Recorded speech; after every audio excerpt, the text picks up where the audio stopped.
আজ অনেকগুলো দিন পর আমি আর মা দুজনে বেরিয়ে পড়লাম একটু কেনাকাটা করার উদ্দেশ্যে। মা আর আমি, মানে আমার শাশুড়ি আর আমি দুজনেই কিন্তু খুব মার্কেটিং করতে ভালোবাসি। একটা সময় ছিল আমরা একটু আধটু কেনাকাটা করতেই কাঁচরাপাড়ায় ছুটে চলে যেতাম। এখন মারও আর সেভাবে পারে না শরীরের জন্য, আর আমারও আর সেভাবে বেরোনো হয় না, তাই খুব একটা কেনাকাটা করা হয় না। তা আজকে আমাদের বিশেষ কিছু কেনাকাটার দরকার ছিল, তাই জন্য চলে গেছিলাম পাঞ্জাবির দোকানে কাঁচরাপাড়ায়। তা সেখান থেকে পাঞ্জাবি কিনে সোজা চলে এসেছি স্টাইল আপে।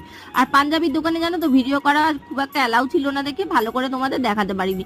যাই হোক, স্টাইল আপে এসে বেশ কিছু কালেকশন তোমাদের সাথে শেয়ার করব। দেখো এখানে 249, 199 কিন্তু টি শার্ট গুলো বেশ ভালো ভালো ছিল।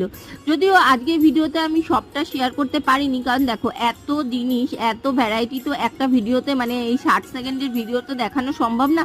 তাই অল্প কিছু কালেকশন তোমাদের সাথে শেয়ার করলাম। পরের ভিডিওতে দেখাবো আরো কি কি কালেকশন আমি দেখেছি, আরো কি কি কালেকশন ছিল ওখানে। চলো আজকে ভিডিওটা